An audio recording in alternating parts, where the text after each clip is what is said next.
Thanks so much for joining. Today, we're going to share with you 10 ways to supercharge your retirement plan marketing so that way you can grow your business in 2021.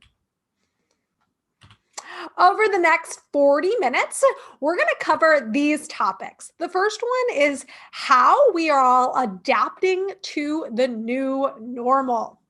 The second topic is going to be where within your business should you start to look to find efficiencies, specifically when it comes to your marketing. And then, of course, throughout this entire presentation, we're going to be giving you those 10 ways to supercharge your retirement plan marketing. And then last but not least, at the very end of today's presentation, we're going to open it up for some live Q&A so that way you can get your questions asked right here, right now in real time. All right, so what has changed in the blink of an eye? For the first thing, for the most part, the majority of American workers are now working from home. We went from our casual 40-minute commutes where many of us in the morning got to get ready mentally for our work day. We got to process our thoughts and then arrive at the office where we would have our second, third cup of coffee and be bright and ready to tackle the day. Well, now, as everyone knows, that's not quite how it works. You wake up and immediately staring at your phone, conference calls are going off, and it is an immediate light switch that launches you into the day ahead. Not to mention the additional work from home distractions, whether it's your spouse, your kiddos, those pile of dishes in your sink that you know that you need to get at, or even small things like your pets. You got to take them for those afternoon walks. All of these things have crept in to our work from home distractions. And guess what? Your clients, your prospects, and your centers of influence are also feeling this additional stress. So we're going to talk about how your marketing can actually help to alleviate and to help people focus more at their tasks at hand. The next thing that's been a big transition is from a regulatory standpoint. Last December 2019, so December 2019, the Secure Act was passed. Now, this piece of regulation actually had a lot of really wonderful retirement plan additions. So whether it was from auto enrollment, additional tax credits for plan sponsors, changing the way that people could auto enroll to a higher percentage from that 10% to that 15%, as well as auto escalation, again, from that 10% to that 15%. There has been some really wonderful changes that happened as a result of this regulation, the opportunity for in-plan lifetime income. These are all new things. However, because of the pandemic, a lot of this has been pushed to the back burner, and the CARES Act took precedent. Well, now as we return to our new normal, I guess we'll call it that, the Secure Act is going to have a lot more prominence within marketing so that way we can actually be the voices to those plan sponsors and help them implement some of those really great regulations.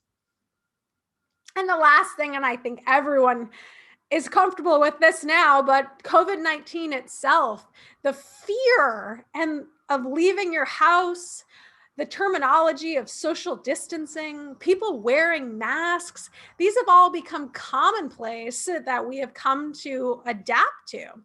However, has your marketing also adapted to the new environment in which we are living? I'm going to share with you some examples in just a minute on what I mean. So where do you begin? All right, so we're just in the very first month, January 2021. Turning the chapter on a new page, very exciting. So when you look at your marketing for the year, we recommend that you start small. Start small. You do not have to tackle everything, but I would say pick 3 top priorities that you feel are something that you can achieve and check off the box. It's going to help in the long run. And then the next thing is to get organized. Take a look at all of your current marketing content. I'm going to share with you which pieces in just a moment that we feel are most important to focus in on. And then make these tiny modifications that I'm going to share with you so that way you're really being representative of the times.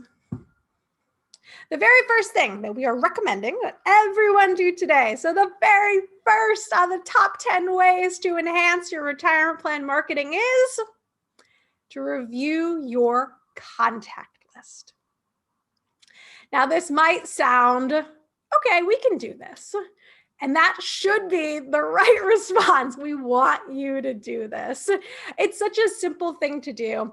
Go into your email bulk provider that you use, download your list, and objectively review it.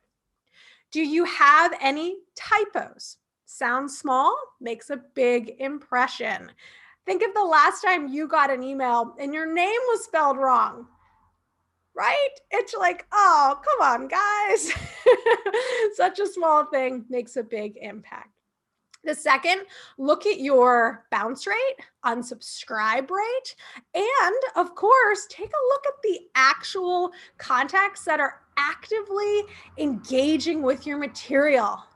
Those people that are opening, clicking, forwarding, they're your top prospects. They want your information. They're clearly involved in the decision-making process of their company's retirement plan, and they want to hear from you. These are your top email fans. So the first recommendation is to review your contact list. Make sure it's accurate. There's been a lot of changes that have happened as a result of the pandemic, as well as a fluctuating economy.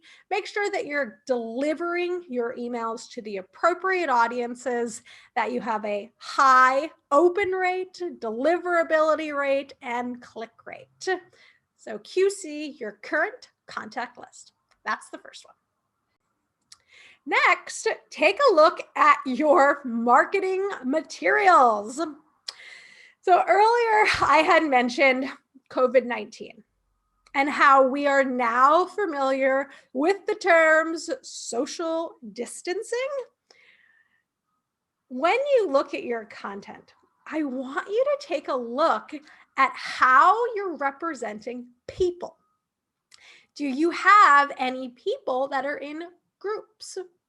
If so, possibly that might make HR directors nervous. Oh gosh, standing too close. What are they doing?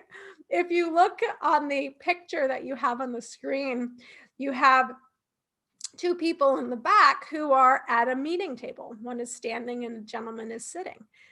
If I look at that, my alarm radar goes up. I go, oh gosh, too close. So what I'm asking everyone here to do is to objectively look at your current contact and confirm that it is appropriate for the times. If you notice anything where you say, oh, we have all these people sitting together at a boardroom, that might be an opportunity to swap out that photo for something that is a little bit more of the times friendly. So that's the first one. Audit your marketing materials. Next, take a look at your pitch deck. There have been a significant shift in what plan sponsors, directors of HR, and business owners are dealing with when it comes to their employees. And the 2 primary topics today include emergency savings and financial wellness. So when you look at your pitch deck, are you addressing those 2 areas? How does the retirement plan support with an overall financial wellness objective? And are there any opportunities that the employer might be able to set up in a type of emergency savings payroll deferral account on behalf of their employees. These are big issues, and a lot of American families are struggling right now financially. By you addressing those two attributes within your pitch deck, it demonstrates that you're aware of what participants are facing and you are a voice towards a solution. So as you are auditing your materials, here's your cheat sheet. Check that imagery reflects the times. Make sure as well that you are representing a diverse audience. You're taking into consideration social distancing, or as this lovely woman here has on, a mask. There are lots of stock photography now that shows people with masks. Also, you'll notice that they are 6 feet apart, so there is some social distancing going on. Look at your statistics. We recommend that statistics are less than 2 years old. That's generally what compliance will recommend. Take a look at the stats that you have in all of your current marketing content and if there's any opportunities for improvement. And then, as I mentioned, the modern concepts include emergency savings, financial wellness, and the Secure Act. The third thing, and this is actually one of my favorites, with everyone transitioning to a work from home, most people transitioning to a work from home environment, and also all of us addicted to our devices, what I want you to take a look at is what is Google saying and not saying about you and how you support plan sponsors, your professional digital reputation. To find out, the first thing is to open an incognito web page, and then type in your name. The reason you want to do incognito is so that way there isn't any cookied or cached information about yourself going into your anonymous search. So open up that incognito web page, type in your name, and see what appears. In an ideal world, what you will notice is that your business website will appear on the right-hand side. It's going to have a great picture from your website. A lot of times it might be the front office of what the exterior of your business office looks like. That would be great. It's going to have a link to your website, your phone number, and any other pertinent information that Google has indexed about your business. Also, when you type in your name, you want to see on the top 3 search results, your LinkedIn profile, your website that shows the web page that houses your biography. Such a good thing to show. And then the third is either an article that you wrote and or were featured in. Think of it like this. If I'm a plan sponsor and I get referred to you as a retirement plan expert, and I go and I type into Google your name, well, if I see those 3 things as the immediate results, your beautiful web page with your glowing biography about your experience, a robust LinkedIn profile, and the fact that you're an author that's talking about retirement plan related issues. Wow, jackpot. My confidence level just soared through the roof. And of course, I'm going to take that next step forward to set up a time in a meeting to connect with you. So those are the golden 3 that you're looking for. Well, don't stop there. You've checked the first page of Google, but what about images? So again, I'm that curious plan sponsor prospect. I'm Googling for information about you because I want to know more. And where am I going to go next? I'm probably going to click on images. What do you look like? If we're going to host a Zoom call and we're video conferencing, well, I would like to know who the person is that's going to be on the other end of the screen. So I'm going to click on images. And I want you, when you're doing your Google audit, to also click on images. When you click on images, you should see your LinkedIn profile appear. You should see the professional headshot that you use on your business biography page. And you might see a couple of fun images, and that's okay. If you see those fun images, just take a look at them and make sure that you're comfortable that they represent your professional experience. And if they don't, for any reason, you might want to reach out to whoever is the hosting website and just ask them to untag you in that photo. One of our clients, he is active in volleyball, and he clicked over to images and he saw himself spiking the ball, and he had a good laugh, and he said, that's okay. My clients all know that I play volleyball. Just something to be mindful of.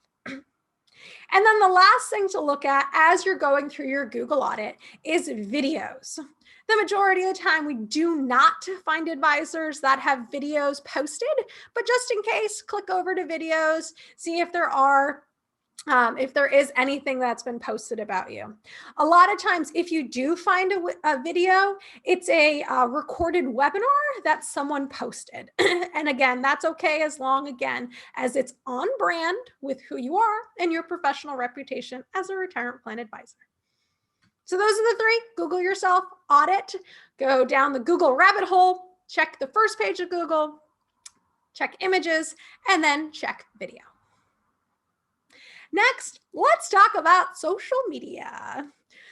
In today's world, the majority of business-to-business relationships use LinkedIn as their social media connection platform. When you're looking at your LinkedIn profile, make sure you have a complete profile. I'm going to show you what that means in just a second. Also, we are challenging everyone here on the call today that you have over 1,000 connections. That's right, 1,000. We know that you have over 1,000 people within your network. It's now just finding them and asking for that connection. If you're looking to have your social media go farther, your post, join groups. There's a lot of really great groups out there. Every single advisor within your region probably has a SHRM group that you could ask to join. If you have any niche areas within your business, so another great idea to join groups. Let's say, for example, you find yourself with a lot of construction companies that you're the plan advisor to their retirement plan. If that's true, then you could see if there's a builders association group in your local area and ask to join. So joining groups is another way to supercharge your social media marketing. And then if you want to have a larger reach, use hashtags. A lot of people ask, how do we go viral? One of the ways to go viral is to use hashtags, and that's going to help expand the number of LinkedIn viewers that's going to see your posts. So as I mentioned, I'm going to share with you some of the LinkedIn don'ts when you have a complete profile. You want to confirm that your headshot is less than 3 years old. Yes, 3 years old. That's the first thing. The second is to have a banner image. A couple of years ago, LinkedIn updated their interface where now they let advisors add a little bit more professional personality. So if you look, that gray, kind of three-tone gray that's on the screen right now, that is the default LinkedIn banner. What you want to do is edit that and then add a professional banner. A lot of times advisors choose a beautiful naturescape or cityscape. So if you're, depending on where you're based in our country, if you have a nice town or city that you're nearby, that seems to be a very popular background. Especially right now with, as I mentioned, some of the pictures around COVID-19 and social distancing, a lot of advisors are opting for something more neutral, like a cityscape. So that just is an idea. And then if you have any incomplete fields, so as you're looking at your LinkedIn profile, if you notice, if you have any gray and blue boxes, if you look at the example here on the right-hand side, it says ABC Retirement and XYZ University. And then they have those kind of three-tone boxes, the gray and blue. Well, to update that, what you'll do is click on the pencil icon that's on your profile and then retype the name of your company, or in this issue, retype the name of your company and your university separately, and then it'll pull forward the logo icons from your company and from your university.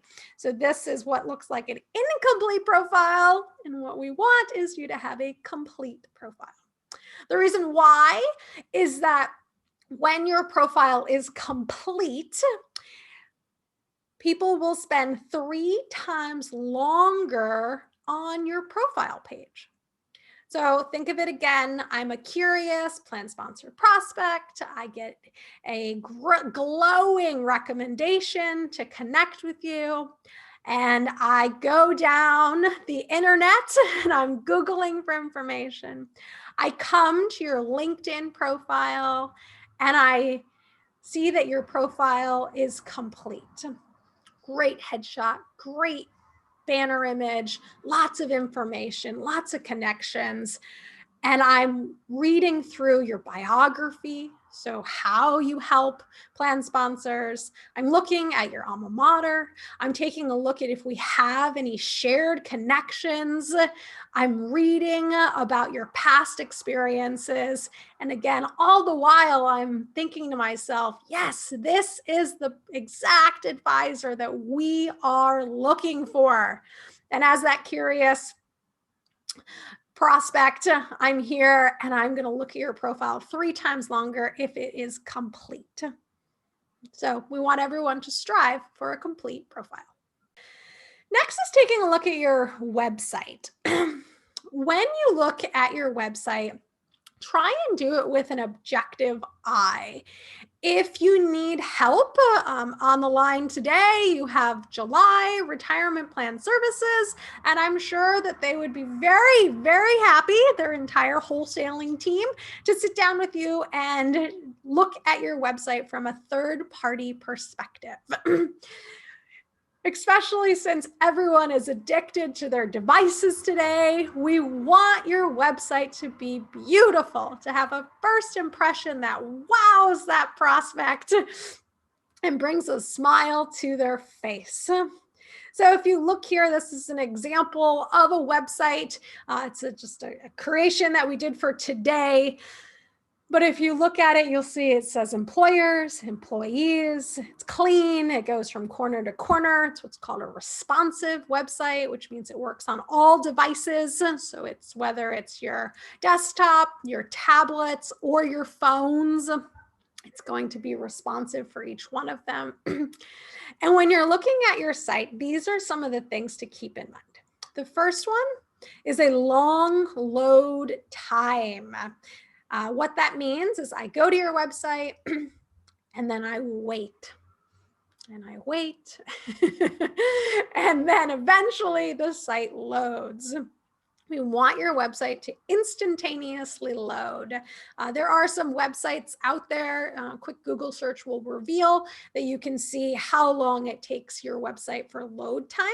And if there is a long load time, you're going to want to connect with your website hosting team and see how you can reduce that load time. The next is a web page that's under construction or coming soon. Very interestingly, we see this a lot. When the website was originally created, there was some really great intention that we were going to come back to this section and to fill it out. However, a couple of years have gone by, and unfortunately, that web page was never completed. If that is your website, that's okay. Set up a conversation with your website team and then ask them to hide that web page. You can always unhide it in the future when you do have those moments to fill out and to complete that web page. Next are fuzzy or pixelated images. This has to do with sizing of the actual images. Just take a look at your site and see, does everything resonate and come off crisp? On average, we as people see over 5,000 advertisements per day. And if your website in any way doesn't come off as crisp, clear, and professional, it might cause the plan sponsor to immediately X out. And we don't want that. We want them to engage with your website, click around, learn more about you. And so what we're trying to do is to make sure that their digital journey is seamless. The next one is copyright. If you look at the very bottom of your website, a lot of times in the footer section, you'll see the copyright and then a year. We've just moved into the year 2021. So I would just check at the bottom of your website that if you have that copyright there, that it says 2021. A lot of times we'll notice, interestingly, that it still says 2019. I'm not sure why, but that seems to be the year that most, that when we've looked at websites, that seems to be a year that the copyright is stuck on. So again, just check it out on your website. And then the last thing is an old blog post. So I mentioned that we have the greatest of intentions, yet sometimes we post something and we had this wonderful idea to keep an active blog or video library or infographics on a regular basis. And then time just got in front of us. If that happened on your website, don't worry about it. Contact your web team and then hide that page. When you resume your blog in the future, then unhide that page again, share it with the world, and be proud of your blog writing accomplishments. The last thing I'll mention here, and I think this is really important, is that if you haven't sat down with your website team for within the last 6 months, that's what I would do, is I'd set up a reoccurring meeting with your website team every 6 months and say, hey guys, I want to review our site objectively. What is out there that's interesting, that's new? What are we not taking advantage of? What are some ideas that you have on how we can enhance our website? So if you haven't reached out to your website team or objectively reviewed your website in the last 6 months, I think that's a really great place to start, is to set up a conversation, about a half an hour, QC your website, go through it, make sure all the links work, that it looks beautiful, that it's responsive, and that's a really great way to launch into 2021. All right, so everything we just focused on, those are the building blocks that get organized in sequential foundation materials. So start with those first. See if there's any opportunities for improvement there. Once you have a really strong digital foundation, the next step is to expand your digital reach. Within the pandemic, email marketing has been one of the most popular ways to connect with clients, prospects, and centers of influence. As you consider and look at your email campaigns, ask yourself if you're touching base with your contact list at a minimum of once per month. There's so many changes that are happening lightning fast, especially in our industry, that it's important that you are the voice, the expert that your email contact list is used to receiving information from and learning great knowledge. So first thing, expanding your digital reach is to take a look at your email campaigns and aim for at least one communication per month. Next, how are you sharing e-newsletters? Newsletters are a great way to bundle trends, topics, updates, legislative updates, need to knows into a digestible format that plan sponsors can read at their own time in the future. Great way to show off your branding. This helps to remind plan sponsors about your office and how specifically you can help them. Then there's social media. We recommend that our clients are posting daily. Again, so much is changing and being modified. Social media is a wonderful way to keep everyone informed and in the know. And the more you post on social media, the more LinkedIn, especially when you have engagement, is going to show your posts more and more on the news feeds of your content, of your connections list. So the more posts that are relevant, that get engagement, the better. Blog articles, if you're a writer or one of your teams are a writer, blog articles are a fantastic way to increase the search engine optimization of your website, to get bonus exposure from curious Googlers that are across the country coming into your website, learning more about that topic at hand, and then getting familiar with your organization. In today's digital world, we do not physically need to be next to our clients anymore. And if the pandemic has taught us anything, you can absolutely host a Zoom call across the country or across the globe. So if you have articles that speak to plan sponsor problems and you have a curious plan sponsor who finds your article, reads it, says, this is exactly the knowledge I was looking for, well, don't be surprised if you also get an email from them requesting to set up a meeting, so that way they can learn more about how you and the way that you've already helped them can continue to support them in a deeper client capacity. And then best practice guides. These are handy checklist, infographics, and different ideas on how either participants or plan sponsors can be better at what they're currently doing. So as a plan sponsor, how are you educating them on how to become a better fiduciary, to offer a better retirement plan for their employees, talking about cost savings, talking about how to enhance participant outcomes or organize fiduciary files. Those are what best practice guides are. On the participant side, it might be around how to tackle debt, how to organize your adult files.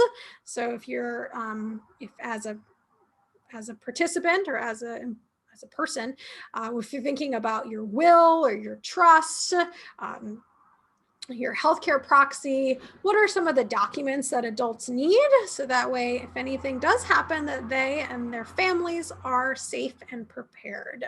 So these are ideas on how you can expand your digital reach, become known more on the internet, showcase your deep thought leadership, and expand your digital reach. Number 7 is to update your email signature. This sounds really simple, and guess what? It is. So go into your phone and add your profile picture. Add it. Include your email address. I have an iPhone, so that's a screenshot of my iPhone. It also includes your phone number and any other pertinent information that you want to share there. So that way, the next time you're talking to someone and you guys are, you want to share how they can reach you in the future, it's just an easy way that someone can add or update to their existing contact information. Such a simple thing. It reinforces your professionalism, makes it easy for them to contact you in the future. The other way is through updating your current email signature to be what's called an HTML signature.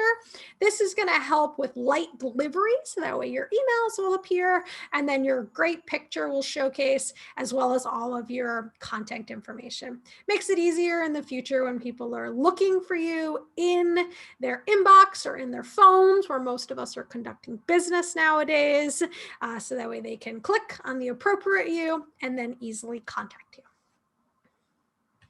All right, number 8.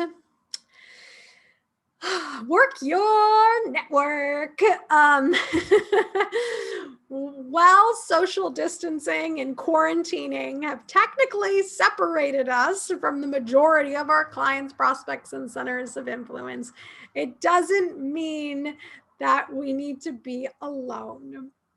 Rather, this is such a great opportunity to expand your social network and to deepen your relationships. If you haven't had a coffee catch up or a happy hour in a while with one of your clients, your favorite wholesalers, your attorneys, payroll providers, or other centers of influence, this is such a great opportunity. Reach out to them and say, hey, what are you up to next week, Thursday morning, 8 o'clock? Do you want to do a coffee catch up? Most folks would absolutely be thrilled to hear from you and to just to connect. A lot of people right now are lonely, and this is such a great opportunity to see how they're doing, check in with them. The conversation does not necessarily need to be business related. It can just be personal and seeing how they're doing and holding up. Most of us here today will turn from a personal catch up to a little bit of a business chatter, and that's okay too. You want to see how people are faring within the pandemic and the current changing landscape. Such a good thing to reconnect with your network. Again, either coffee catch up or happy hours, and see how they're doing. If your conversation does turn to a work-related thing, embrace that. Again, lots of changes going on. And it also opens up an opportunity for you to ask a center of influence if they'd be willing to co-host an event with you, a virtual event, such as a webinar or a podcast, or even a video Zoom like we're doing here, cameras on and record it. And now you have the basis of a webinar or webcast. Such a great way to expand your reach. Let me show you how. So as I mentioned, a lot has changed. So pick a topic that you feel your client base would really appreciate. Ask your center of influence if they want to co-host a webcast with you. As you select your topic together, you could send out promotional emails to both of your contact lists, inviting them to the webcast. We usually recommend that you send 4 emails. The first one goes out 14 days in advance. The next one goes out 7 days in advance. The third email goes out the day before, and the fourth email goes out the morning of. This helps to drive last minute attendance. When you're hosting your webcast, we always recommend that the hosts arrive early, about 30 minutes early, just to go through any technology updates or changes, make sure everyone's audio works, cameras work. If you're showing a slide, that the slide deck comes across clearly. Then dress the part. We recommend here that you would wear something similar that you would wear to a client meeting. So if you dress business casual, then that's perfect, dress business casual. Have an agenda so that way the people who are joining your webcast know what to expect during the conversation, and then stay on time. So if you say the webcast is going to be 30 minutes or 50 minutes or an hour, that you stick to the time that you've promised. Great way to connect with your centers of influence, showcase their expertise, and deepen your relationships. And the last thing that I'll mention today on our 10 ways to enhance your retirement plan marketing in 2021 is a thank you note. In today's day and age, a handwritten note is such a powerful way to show appreciation. I bet you if everyone here looks around at their desk right now, you probably have some handwritten notes somewhere. People keep these forever. They're so precious and sentimental, and most people don't do them. Well, if you write a handwritten note to your center of influence who was co-hosting your webcast, thanking them honestly for their time and their talent, they're going to be so appreciative of that. And they're probably going to keep that note for a very long period of time. Also, when things return to normal, because you've deepened your relationship with them, of course, you're going to be top of mind as a referral source when their business resumes back to normal. They're meeting again with fellow employers. They're going to think of you, and they're going to wholeheartedly recommend that that employer reach out to you, connect with you, so you can support them with their company retirement plan goals. All right, so that's it. 10 ways to supercharge your marketing in 2021. With that, we'd like to open it up for some Q&A.